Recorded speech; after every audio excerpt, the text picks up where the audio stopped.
Hello, good morning. അങ്ങനെ നമ്മളൊരു 4 മണി 4:30 ഇവിടെ എത്താൻ വേണ്ടിയിട്ട് അതിന് ശേഷം കിടന്നുറങ്ങിയതാണ്. ഇപ്പോൾ ഓൾമോസ്റ്റ് 9 മണിയായിട്ടുണ്ട്. അപ്പോൾ നമുക്ക് എഴുന്നേറ്റിട്ട് കാര്യങ്ങളൊക്കെ നോക്കണം, ബ്രേക്ക്ഫാസ്റ്റ് ഒക്കെ ഉണ്ടാക്കണം. അപ്പോൾ നമുക്കതൊക്കെ നോക്കാം. ഇതാ അച്ഛനും അമ്മയൊക്കെ ഇവിടെ കിടക്കുന്നുണ്ട്. ബാക്കി 2 അച്ഛനും അതിൻ്റെ റൂമിൻ്റെ ഉള്ളിലുണ്ട്. അപ്പം നമുക്ക് അതൊക്കെ കഴിഞ്ഞ് കാണാം. ഓക്കെ, നമുക്ക് ബ്രേക്ക്ഫാസ്റ്റ് ഉണ്ടാക്കി തരാം. Bye bye.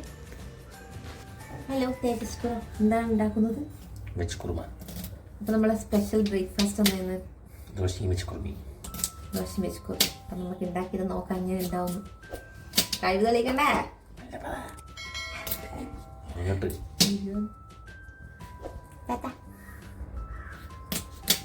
അങ്ങനെ നമ്മൾ ബ്രേക്ക്ഫാസ്റ്റിലാക്കിയത് ദോശ. അമ്മ നാട്ടിൽ നിന്ന് നമുക്ക് പിന്നെ ഇത് ദോശക്കൂട്ടെല്ലാം കൊണ്ടുവന്നിട്ടുണ്ട്. നമ്മൾ അതാക്കിയത്. അതുകൊണ്ട് നല്ല സൂപ്പർ ദോശയായിട്ടുണ്ട്. പാലപ്പം പോലെയുള്ള ദോശകൾ.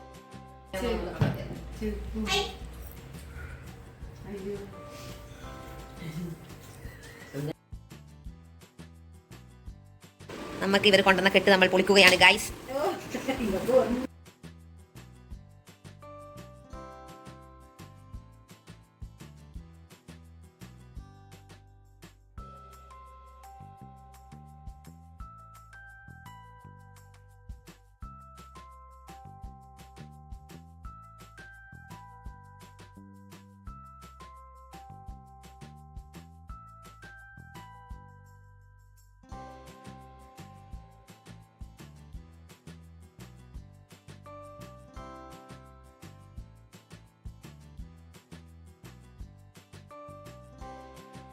കുറേ ദുബായിലേക്ക് കുറേ സാധനങ്ങൾ തന്നിട്ട് അയാൾ പൊളിച്ചു.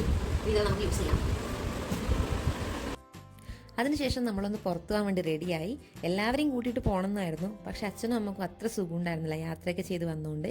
അതുകൊണ്ട് ഒരച്ഛനും അമ്മേനെയും മാത്രം കൂട്ടിയിട്ട് നമ്മൾ പോയി. നമ്മൾക്ക് അങ്ങനെ ഒരു പ്ലാൻസ് ഒന്നും ഉണ്ടായിരുന്നില്ല എവിടെ പോകണമെന്ന്. എന്തായാലും ബാംഗ്ലൂർ വന്നു കഴിഞ്ഞാൽ നമ്മൾ പൊതുവെ ലാൽബാഗ്, അതുപോലെ തന്നെ കബോൺ പാർക്ക്, അങ്ങനെ എവിടെയെങ്കിലുമൊക്കെ അല്ലേ പോവുക. അപ്പം അങ്ങനെ അവിടെ പോകാൻ വേണ്ടി നമ്മൾ വണ്ടിയൊക്കെ പിടിച്ചു.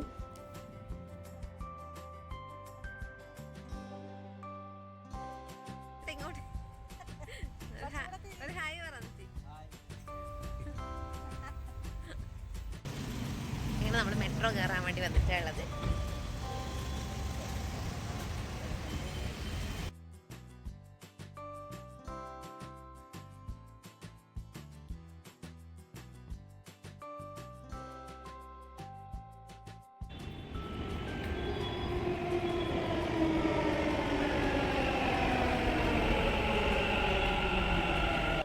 ആ ദിവസം ഫുൾ നമ്മൾ മെട്രോയിലായിരുന്നു പോവും വരികയൊക്കെ ചെയ്തത്.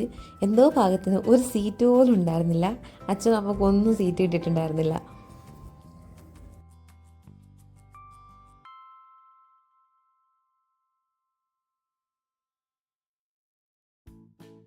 അങ്ങനെ നമ്മളവിടെ എത്തി.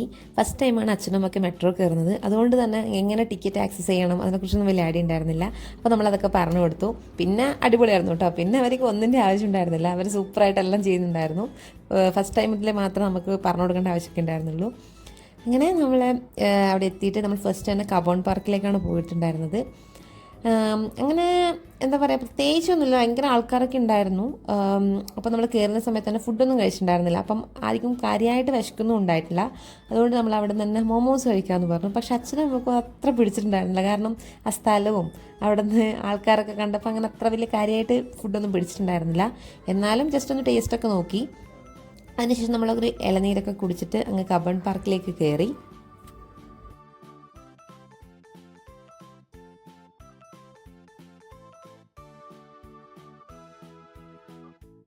ഇനി നമുക്ക് കബോൺ പാർക്കിനെ ഒന്ന് വർണ്ണിക്കാം. ബാംഗ്ലൂരിലെ തന്നെ പ്രശസ്തമായ ഒരു പൂന്തോട്ടമാണ് കബോൺ പാർക്ക്. നഗരത്തിൻ്റെ ഹൃദയഭാഗത്തുള്ള സെൻട്രൽ ബിസിനസ് ഡിസ്ട്രിക്റ്റിലാണ് കബോൺ പാർക്ക് സ്ഥിതി ചെയ്യുന്നത്. 1870-ലാണ് അന്നത്തെ മൈസൂർ സംസ്ഥാനത്തിൻ്റെ ചീഫ് എഞ്ചിനീയർ ആയിരുന്ന റിച്ചാർഡ് സാൻകി കബോൺ പാർക്ക് നിർമ്മിച്ചത്. ഏകദേശം 300 ഏക്കറാണ് പാർക്കിൻ്റെ വിസ്താരം.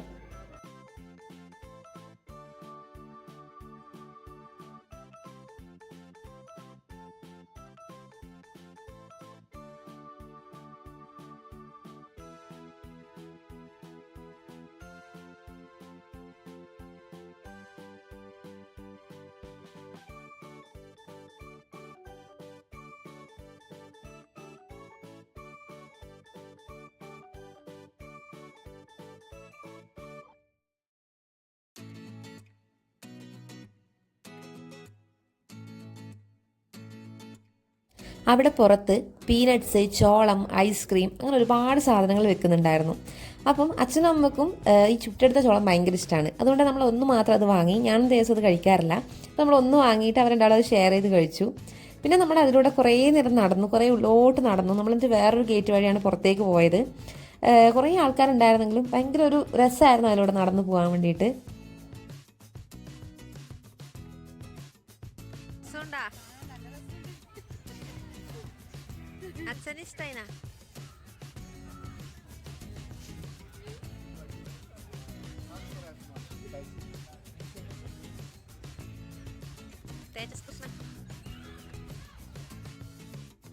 നമ്മൾ ഒരുപാട് പ്രാവശ്യം കബൺ പാർക്ക് പോയിട്ടുണ്ട്. ആ സമയത്തൊക്കെ നമ്മളിങ്ങനെ പറയായിരുന്നു, ഇവിടെ ഒരുപാട് ഫാമിലീസൊക്കെ ഫുഡൊക്കെ ഉണ്ടാക്കി വന്നിട്ട് അവരിങ്ങനെ ഒരു മാറ്റൊക്കെ വിരിച്ചിട്ട് അതിലിരുന്നിട്ട് എന്താ പറയുക, കുട്ടികൾ കളിക്കുക, ഫുഡ് കഴിക്കുക, കുറേ നേരം അവരവിടെ സ്പെൻഡ് ചെയ്യും. അപ്പോൾ നമ്മളിങ്ങനെ എപ്പോഴും പറയാറ്, നമ്മൾ ഫ്രണ്ട്സൊക്കെ ആയിട്ട് പോകുമ്പോൾ നമ്മൾ പറയണം ഇങ്ങനെയൊക്കെ വരണം, ഇവിടെ നല്ല രസമാണ് സത്യം പറഞ്ഞാൽ അവിടെ പോയി ഇരിക്കാൻ വേണ്ടിയിട്ട്. പിന്നെ നമ്മൾ കുറേ നേരം ഫോട്ടോസ് എടുക്കാനും വീഡിയോസ് എടുക്കാനൊക്കെ ഇങ്ങനെ വെറുതെ കുറച്ച് സമയം അവിടെ ഇരുന്നു. എന്താ പറയുക, ഒരു കാംഫുൾനെസ് ഉണ്ടായിരുന്നു അവിടെ ഇരിക്കുന്ന സമയത്തൊക്കെ. പിന്നെ അച്ഛനും അമ്മയും അവിടെ നിന്ന് കുറച്ച് ചായയൊക്കെ വാങ്ങി കഴിച്ചു, അങ്ങനെയൊക്കെ ചെയ്തിട്ടുണ്ടായിരുന്നു.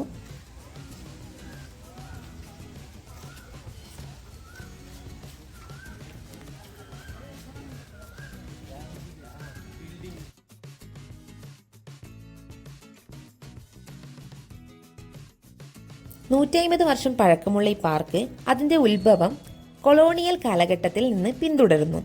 നൂറുകണക്കിന് സസ്യയിനങ്ങളും ആയിരക്കണക്കിന് അലങ്കാര പൂച്ചെടികളും മരങ്ങളും വർണ്ണാഭമായ പുഷ്പക്കിടക്കകളും നിറഞ്ഞ നിരവധി വഴികളുണ്ട്.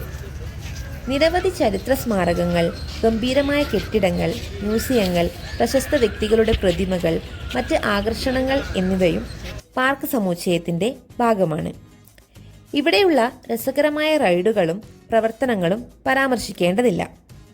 നഗരത്തിലെ വാണിജ്യ വിനോദസഞ്ചാര കേന്ദ്രങ്ങളിൽ ഒന്നായ സെൻട്രൽ ബിസിനസ് ഡിസ്ട്രിക്റ്റിൽ സ്ഥിതി ചെയ്യുന്ന കബൺ പാർക്ക് ബാംഗ്ലൂരുവിലെ നിരവധി വിനോദസഞ്ചാര കേന്ദ്രങ്ങളിലേക്ക് എളുപ്പത്തിൽ പ്രവേശനം നൽകുന്നു.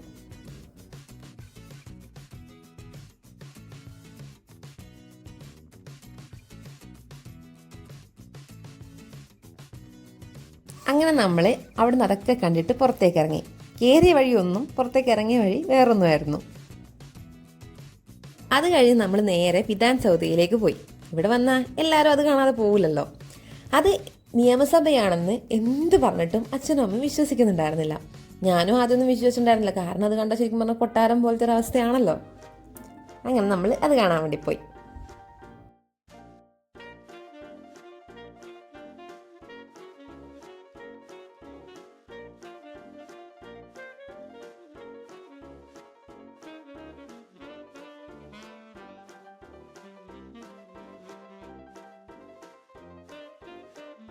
കാലങ്ങളായി പല പ്രഗത്ഭരും വിധാനസൗധയെ വ്യത്യസ്ത രീതികളിൽ വിവരിച്ചിട്ടുണ്ട്. പണ്ഡിറ്റ് ജവഹർലാൽ നെഹ്റു ഇതിനെ രാഷ്ട്രത്തിന് സമർപ്പിക്കപ്പെട്ട ക്ഷേത്രം എന്ന് വിശേഷിപ്പിച്ചു.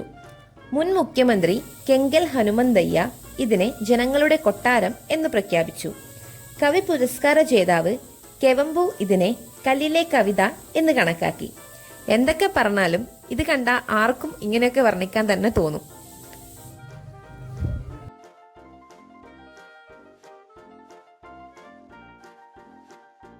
അങ്ങനെ നമ്മൾ അതൊക്കെ കണ്ടിട്ട് വീണ്ടും മെട്രോ കയറാൻ വേണ്ടി പോയി. ഇപ്പം നമ്മൾ പോകുന്നത് നമുക്കെല്ലാവർക്കും പോകാൻ ഭയങ്കര ഇഷ്ടമുള്ള ഒരു സ്ഥലത്തേക്കാണ്, ചർച്ച് സ്ട്രീറ്റ്. അപ്പം നമ്മൾ അങ്ങോട്ടേക്ക് പോകാൻ തന്നെ വിചാരിച്ചു. അപ്പം അച്ഛനോടും അമ്മനോടൊക്കെ ഭയങ്കര ബിൽഡപ്പ് ഒക്കെ കൊടുത്തിട്ടാണ് നമ്മൾ അങ്ങോട്ടേക്ക് പോയത്. അതുപോലെ തന്നെ ഇവിടെ അത്യാവശ്യം കുഴപ്പമില്ലായിരുന്നു. എപ്പോൾ അവിടെ എന്താണോ ഉണ്ടാകുന്നത് അതുപോലെ തന്നെ എല്ലാ രീതിയിലുള്ള കാര്യങ്ങളൊക്കെ ഉണ്ടായിരുന്നു. ഒരുപാട് ആൾക്കാരായിക്കോട്ടെ, ഫുൾ ലൈറ്റ്സ് ഒക്കെ ആയിക്കോട്ടെ, എല്ലാം ഉണ്ടായിരുന്നു. അപ്പം നല്ല വിശപ്പൊക്കെ ഉണ്ടായിരുന്നു. അതുകൊണ്ട് നമ്മൾ ഫസ്റ്റ് തന്നെ ഫുഡ് കഴിക്കാൻ വേണ്ടി പോയി.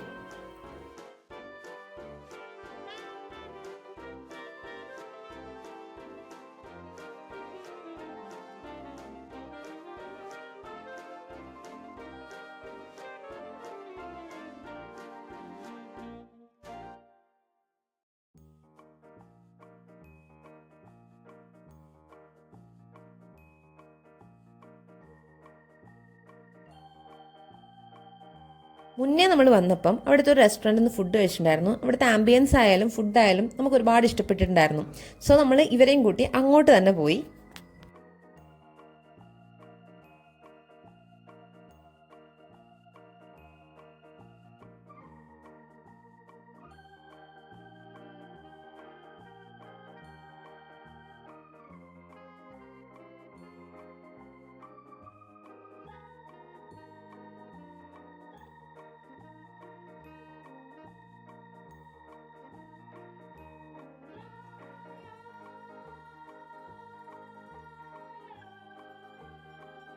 നമുക്കിനിയൊന്ന് സഞ്ചാരത്തിലേക്ക് വഴിമാറാം.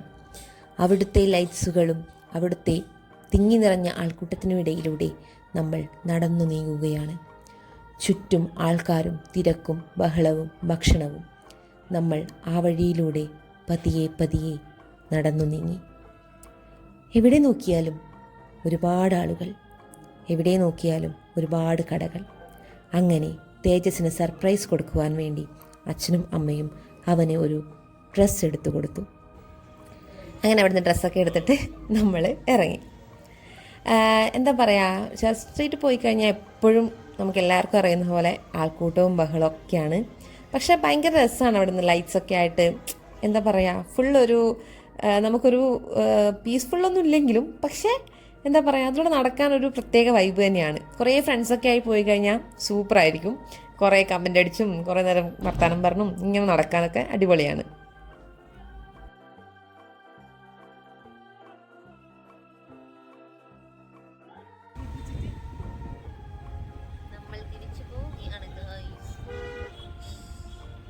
ഞാൻ തേജസിൻ്റെ ബർത്ത്ഡേക്ക് വേണ്ടിയിട്ട്, നാളെ തേജസിൻ്റെ ബർത്ത്ഡേ ആണ്, അപ്പോൾ അതിന് വേണ്ടിയിട്ട് അവനറിയാതെ ഒരു സർപ്രൈസ് പ്ലാൻ ചെയ്തിട്ടുണ്ട്. പക്ഷേ എന്താവുന്നൊന്നും അറിയില്ല.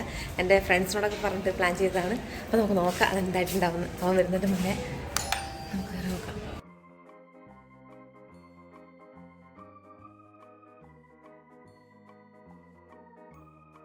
ഞാൻ എന്തെങ്കിലും സർപ്രൈസ് പ്ലാൻ ചെയ്യുമെന്ന് അവനെ ഷുവറായിരുന്നു. പക്ഷേ എന്തായാലും വീട്ടിലിങ്ങനെ ഒന്ന് പ്ലാൻ ചെയ്തിട്ടുണ്ടാവുമെന്ന് ഒരിക്കലും വിചാരിച്ചിട്ടുണ്ടായിരുന്നില്ല. ഞാൻ എൻ്റെ ഫ്രണ്ട്സിനോടൊക്കെ വരാൻ പറഞ്ഞിട്ട് ഞാൻ അവരുടെ കയ്യിൽ താക്കോലൊക്കെ കൊടുത്തേൽപ്പിക്കാമെന്ന് വിചാരിച്ചേ. പക്ഷേ അച്ഛനും അമ്മയും ഇല്ലാത്തതുകൊണ്ട് കുഴപ്പമൊന്നും ഉണ്ടായിരുന്നില്ല.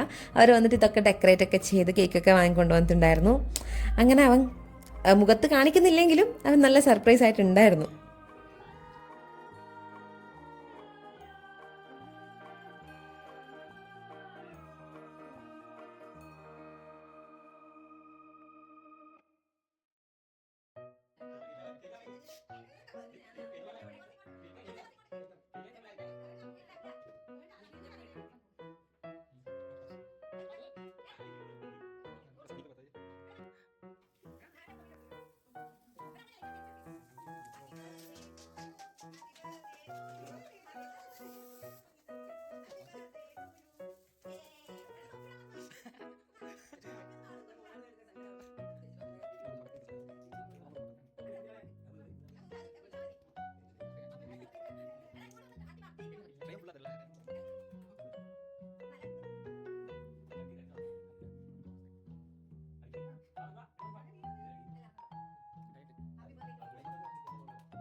ഹലോ, അപ്പൊ ഇവര് മൂന്നാളും ഇവിടെ വന്ന് എല്ലാം ഡെക്കറേറ്റ് ചെയ്ത് നമ്മളെ എന്താ പറയാ എല്ലാം സെറ്റ് ആക്കി തന്ന പിള്ളേര്. So thank you so much.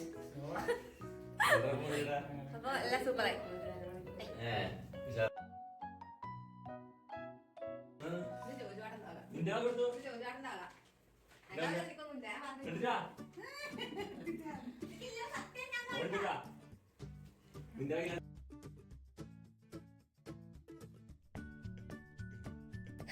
പിന്നെ അവന് ഗിഫ്റ്റിൻ്റെ കൂടാരായിരുന്നു. 2 പാരൻസിൻ്റെ വകയും സെപ്പറേറ്റ് ഗിഫ്റ്റ്, ഏട്ടൻ്റെ വക ഗിഫ്റ്റ്, എൻ്റെ വക ഗിഫ്റ്റ്, ഒന്നും പറയണ്ട. പിന്നെ അതിൻ്റെയൊക്കെ എക്സൈറ്റ്മെൻറ്റിലായിരുന്നു അവൻ.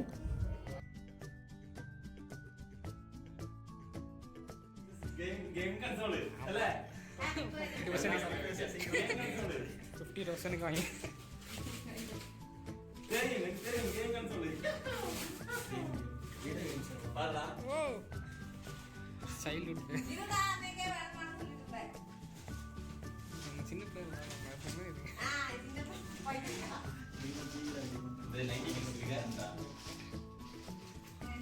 സൂപ്പർ മാരിയോ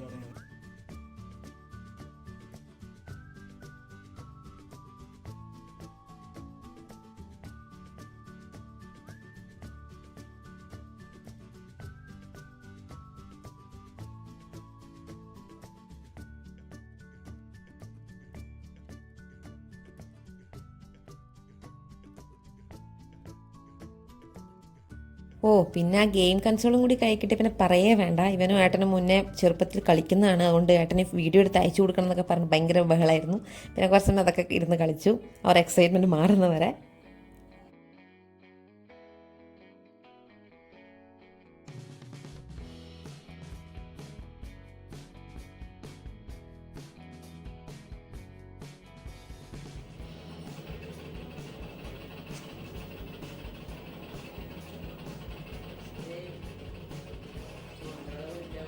അത് കഴിഞ്ഞിട്ട് ഇവനെ വിഷ് ചെയ്യാൻ വേണ്ടിയിട്ട് തന്നെ ഏട്ടന്മാരും ഏച്ചിമാരൊക്കെ വീഡിയോ കോൾ ചെയ്തിട്ടുണ്ടായിരുന്നു.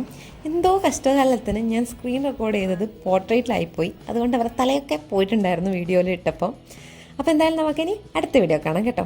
ചേട്ടാ ബൈ ബൈ, ടേക്ക് കെയർ.